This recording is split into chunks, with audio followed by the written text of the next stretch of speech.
So day 10 of our tour took us to the Sea of Galilee, which is actually more like a lake. But our first stop was the museum where they featured the Jesus boat, which was a boat that was recovered in the Lake of Galilee, or the Sea of Galilee, that is actually from Jesus' era and represented the kind of boat that Jesus and the disciples might have used when they would fish. After a brief stop for coffee and shopping in the gift shop and museum, we headed out to the lake for a boat ride where we were able to worship and just kind of soak in the presence of the Lord in the middle of the lake, and also receive a fishing demonstration on how they might have fished in Jesus' day. Blake was very excited. Hey Blake, it's a boat! Oh my gosh, it's a boat!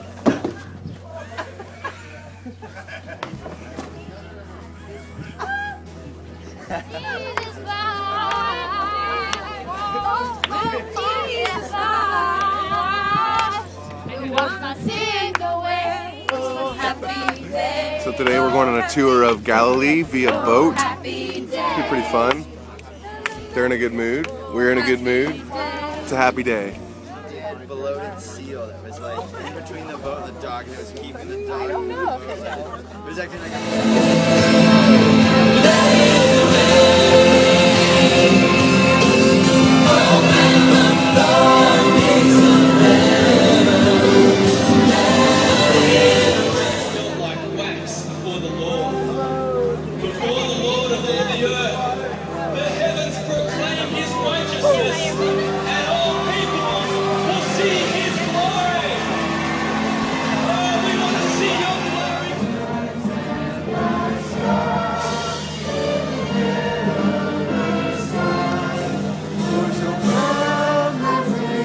I grew up with John 3:16, for God so loved the world, that I knew that verse, but I wanted to experience it personally, like something that was personal to me. So Valentine's weekend, we had an Israel meeting, and Gina made us all prophetic cards.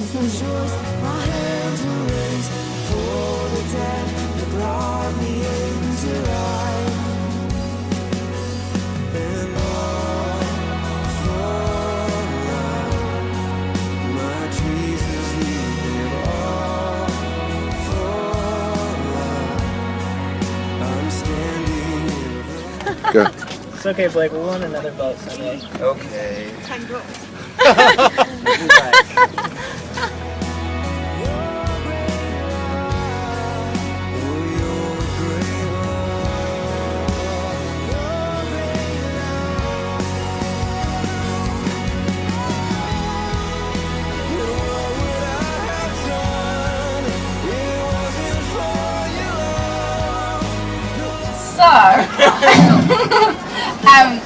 We saw a lady with a hearing aid. Go ahead. No, go ahead. So with a hearing aid in her left ear, and we ran after her and started stalking her. And it was Anyway, So we started. We approached her and we went up to her, and it was amazing. We just said, what did we say to her? Just tell what happened. Oh, do you speak English? Okay. Oh yeah, okay. So we just started praying for her left ear. And it started to open, but we didn't want to push it or anything. We didn't feel to, but it actually started to open up, and we declared the testimony of when I prayed over a lady at the healing school, and her ear opened from a 7 to a 1, and she was like, she looked a little bit shocked. I love shawarma. Oh, on this trip. I haven't had it on this trip either.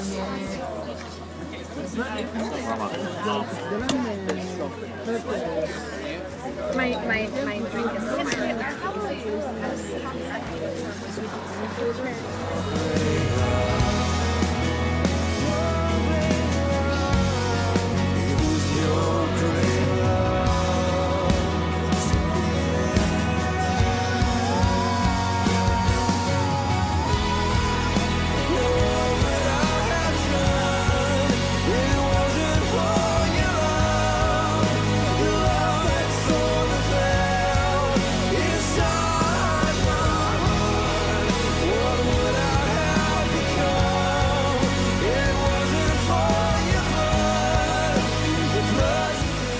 So we are here at the Temple of the Church of the Multiplication, and we've just made an observation. We've learned from a piece of art here that apparently Jesus had a Bible.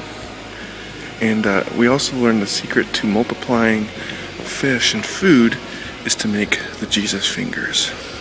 This is the holy sign that you make whenever you multiply. No, you gotta have 2 fingers on your thumb. Oh, sorry, here. 2 fingers on your thumb. Yes, there we go. And the fingers have to be arched just right, and there we go.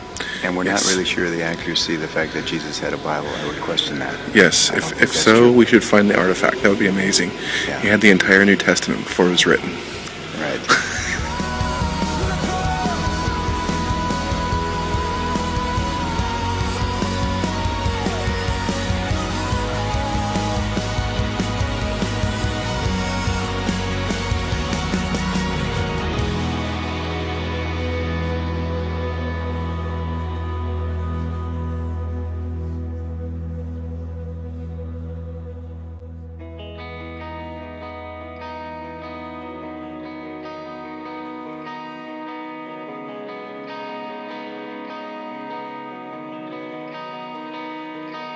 He's awakening the hope in me by calling forth my destiny. He's breathing life into my soul. I will thirst for him and him alone. He has come like the I made a little friend.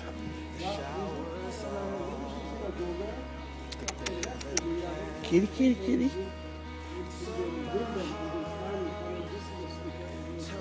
This cat is just chilling right here. Just not bothered by anything.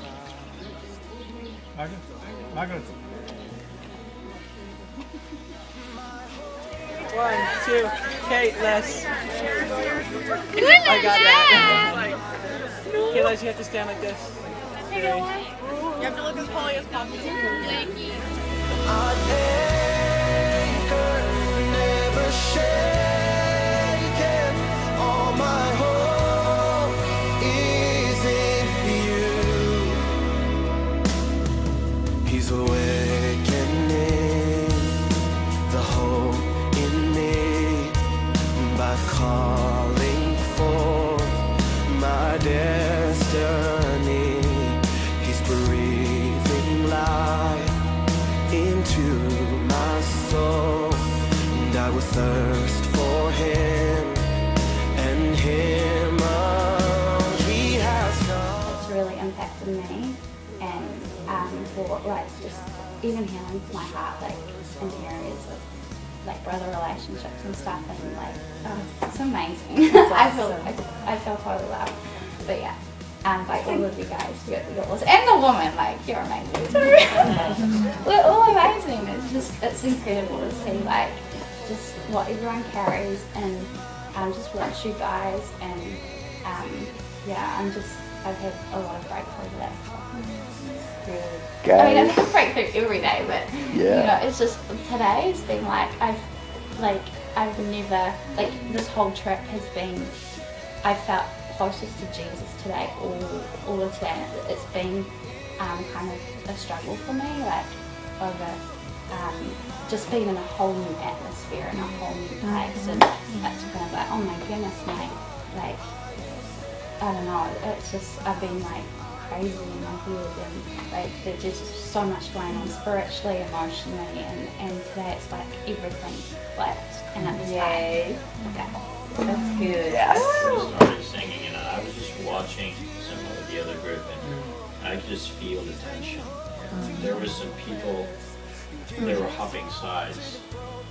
I can just see it, and especially a woman, I just saw her, she was totally on our side and not on her side. If that makes sense, the way I'm saying it, but I could just see, I could see with the tension.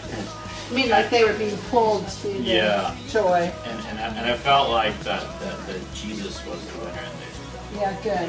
that Good. environment. It was such a, when they did their thing, and then we did our thing, and there was a feeling of, well, I'll put it this way, there was just such a power that was released in the place. There was.